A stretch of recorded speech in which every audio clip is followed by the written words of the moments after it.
Good morning, LPES, and happy Friday, and welcome to our Friday feeling. Happy St. Patrick's Day to everyone. I hope you have some fun St. Patrick's Day, green themed, shamrock themed, whatever it is themed kind of stuff happening in your classes today, and that you're doing some extra fun things, maybe today or this weekend. We're going to kick things off right away. We're jumping right into things. So I'm actually going to go out on the road to find someone to pick one of our mindful morning cards. Let's go ahead and see who I can find. All right, friends. So for the past few weeks, we've been having some special guests coming on to Friday Feeling to pick one of our mindful morning cards. Last week, we had Mr. Meyer, our superintendent, and he picked declutter your space, or sorry, declutter one space. Today, I'm in the teacher's room with Mrs. Kerwin.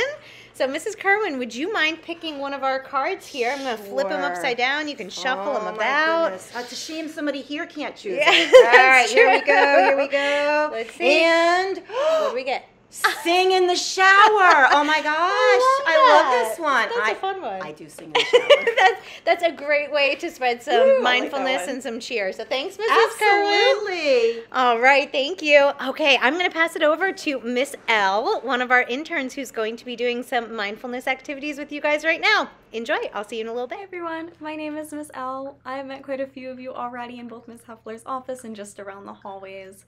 For those of you that don't know me, again, my name is Miss L, and I am going to school to learn how to be a school counselor, just like Miss Heffler. So today I have some mindfulness and breathing activities for us to do. Our first one is actually spring themed, just so hopefully we can bring in some warmer weather as we get closer to springtime. So this is going to be flower breathing.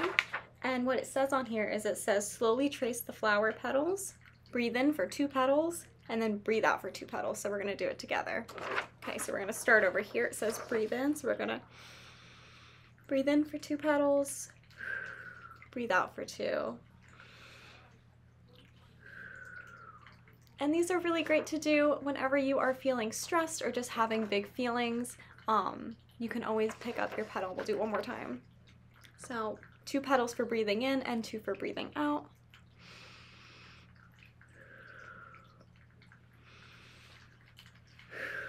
Great job. Okay, and we have just one more activity. This is going to be a body scan, so I'm going to read this and I want you to follow along with me. So today we will be doing a quick scan of our bodies, how our bodies feel. As we begin, close your eyes and take in 1 deep breath, in through your nose and out through your mouth. As you continue breathing, focus on your feet. What do your feet feel like today? Do they hurt? Can you feel your socks or your shoes on your feet? Now, gently shift your focus to your legs. What do your legs feel like? Can you feel them touching anything? And we're now going to move up slowly to our bellies. And does your belly feel good or does it hurt? When you're ready, begin to focus on your arms. Do they feel heavy or light? Can you feel the desk or table that they're resting on? Now shift the focus to your face. Try to relax your face and focus on your breathing coming in and out of your nose.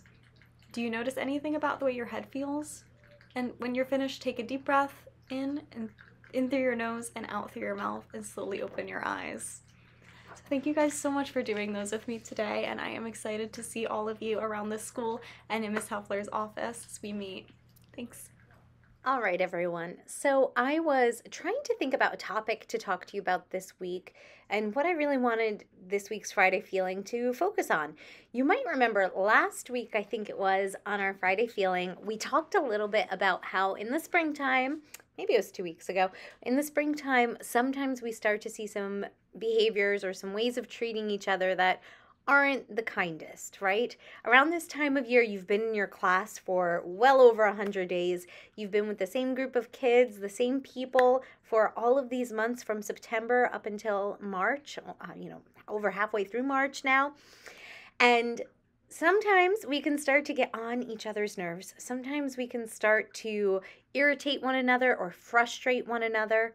And that's normal. That's okay. It's okay if we get annoyed or frustrated with each other, but we still have to act kind and respectful, even if we aren't feeling the most loving or friendly feelings towards another person. So I came across this resource that I thought was so perfect for my 4th graders all the way down to our kindergarten and preschoolers. It is something that you probably wouldn't expect Mrs. Heffler to show you, but it's called how to not like someone. And I thought we could take a few minutes today to go through this together because it is a really helpful guide for what you can do or what you should do if you don't like someone. Now, I like to say this a lot to students, especially if I meet with them in my office here, but I don't actually expect you to be friends with everyone in our entire school. I don't expect you to be friends with everyone in your entire class. There are going to be people that you meet as you go through the world that you feel really connected to right away. You want to know them more. You want to be their friend. You want to hang out with them. But then the opposite is true too. There's going to be people that you meet that just don't light you up inside. People that you meet that maybe make you a little annoyed or frustrated or upset or even hurt if they're not treating you kindly. So I thought that this would be a good guide as to how to not like someone. So what we should do if we don't feel those really nice, warm, friendly feelings for another person. How to not like someone with Mrs. Heffler. Here we go. Number 1, it doesn't have to be public knowledge. What that means, let me break it down for our younger students. Public knowledge means it's something everybody knows or is aware of. So if you don't like someone, do you have to tell that person? Not necessarily. Do you have to tell your entire class? Do you have to tell the entire bus and say, I really don't like this kid. That kid isn't my friend. I don't like them. No. Not liking someone is okay. It doesn't have to be public knowledge. It doesn't have to be shared with all of those around you. It says underneath this, you don't have to like someone, but you don't have to let everyone else know that you don't like them. And there's no need to be behind their backs talking about them and airing all their business because that only makes the conflict worse. 4th graders, I'm talking to you guys. It only makes it worse if we're talking about people behind their backs. It's only going to make the conflict worse. In the long run, it's not going to make you feel better. It's going to make you feel like a yucky person inside too. All right, so number 1, doesn't have to be public knowledge. Number 2, don't bring people down to build yourself up. Whew. Let's read that again. Don't bring people down to build yourself up. I feel like I should be covering the ones on the bottom. Oh, I don't really have a good page. That's okay. There we go. So I want to spoil number 3 and 4 and 5. So don't bring other people down. Don't bring those around you down. Don't talk poorly about other people just to make yourself feel like a better person. Here's what this one says. Just because you don't like someone doesn't mean that they don't deserve to like themselves. Let's say it again. Just because you don't like that person doesn't mean that you have to make that person feel yucky about themselves. That's not our job. That's not our responsibility. It's not our duty to make a person feel terrible about themselves or have low self-esteem. Who would want to do that? I know if you really sat and thought about it, you'd be like, oh, I don't want to be that type of person. It also says, so your goal should never be to make someone feel bad about themselves. So it just kind of continues the thought. All right, number 3, don't isolate or exclude. Don't isolate or exclude. So to isolate someone means to kind of keep them all by themselves. To exclude someone means we're all hanging out over here, but I'm not going to ask you or invite you or allow you to come and join us. So this one says you can choose not to spend your time with someone, but it's never okay to isolate or exclude them from group activities. So let's say you're playing a game out on the playground. You're playing tag, popular game, and a person that you really don't like or you really don't get along with comes to join your class playing a game of tag. Like it's a big game of tag. Everybody's playing it. And this other person starts to play too. What this is then saying is you shouldn't go up to them and be like, you're not allowed to play with us because it's a group activity, right? What you could do is you could decide to go do something else. If someone's playing the game and you don't want to play with them, you don't have to. I'm not saying that you have to play with them. But then you can make that decision for yourself and say, you know what, if that kid's playing, I don't really like how they play. I don't like being near them. So I'm going to choose to go play jump rope instead. I'm going to choose to go play football instead. I'm going to choose to go on the slides instead. Whatever it might be. But you can't say you are not allowed to play with this group of kids, right? You don't get to decide that. That kid might be friends with other people in the group. We don't want to exclude or isolate anybody else. All right, doing pretty good so far. Number 4.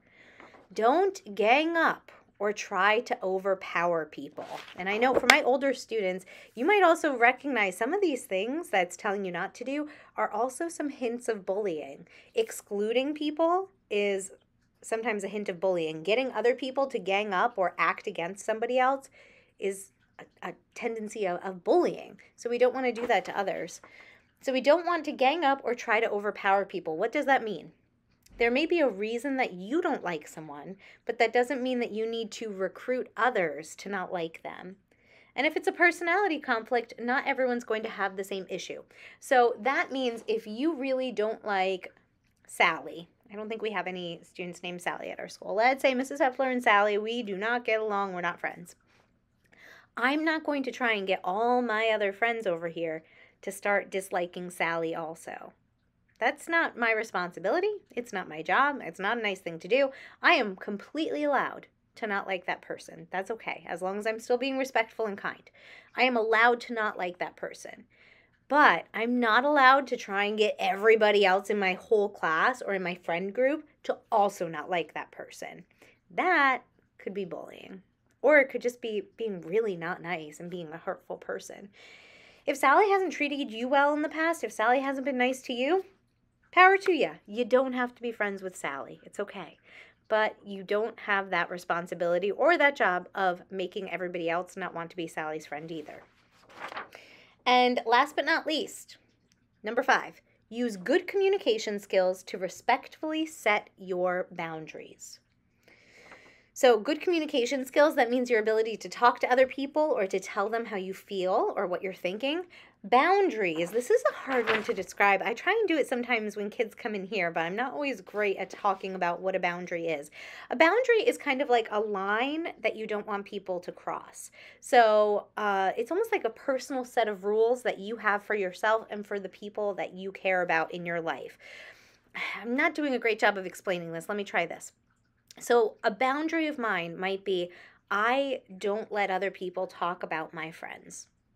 So if you are a person, and I kind of think that we're friends or we're becoming friends, and you start talking poorly about my other friends, that's a boundary for me. That is, when you cross that line, if you do it repeatedly, if I tell you that that's not okay, if you keep doing that, that's a deal breaker for me. That's going to be me saying, you know what, I'm sorry, I don't want to be friends with someone who talks about my friends or talks about other people like that. So a boundary is kind of this line or almost like a fence around yourself that you keep where you're like, these are my rules. This is what I believe. This is important to me. And if someone goes against that, then I'm not going to be their friend. I'm not going to like them. This is how the paper describes it. If it's an issue that you feel can be eventually talked through, you can try that first. So you can always try talking to someone else and saying, hey, I felt really upset. We like those I messages. I felt really upset when you told me I couldn't play with you. I felt really sad when you made fun of my drawing. Whatever it might be.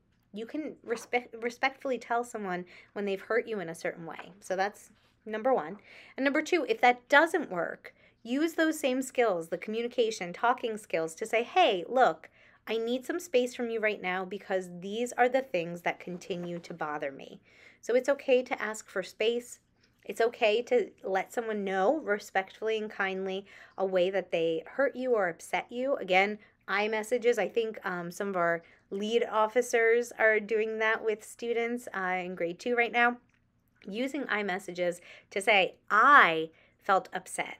I felt hurt. I felt sad. I felt angry when you did X, when you did Y, when you did Z. So being able to clearly say to a person, you hurt my feelings in this way, without being mean about it. And you're not going up to them with attitude and saying, hey, you really upset me when you did that. That's not going to make the situation better. But if we're able to do it in a calm, kind, cool manner, then we might be able to resolve the problem and end up liking a person after all, end up wanting to be their friend. So that is our paper, our 5 rules for how to not like someone. Hopefully you don't have to use this too much. Hopefully you're able to pretty much get along with all those around you.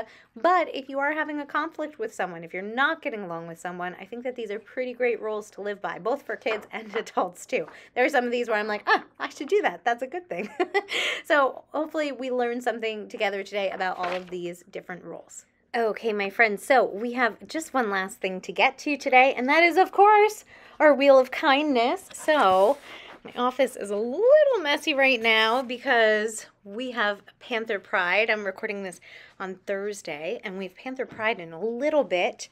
And so I have some objects all over here, which you probably, if you're watching this on Friday, already know what those are for and what they're from. But we have our wheel here. So let's see if we can find a new kindness challenge to do this weekend and into next week. Here we go. Oh, that wasn't a very good spin. Let's try that one more time.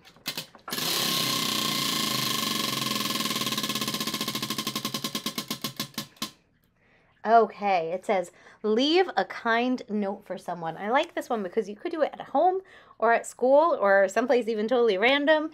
You could do it in lots of places. So, challenge for the weekend, challenge for next week, leave a kind note for someone somewhere, maybe unexpected, thanking them for something that they do, or just spreading a little kind cheer wherever you might be.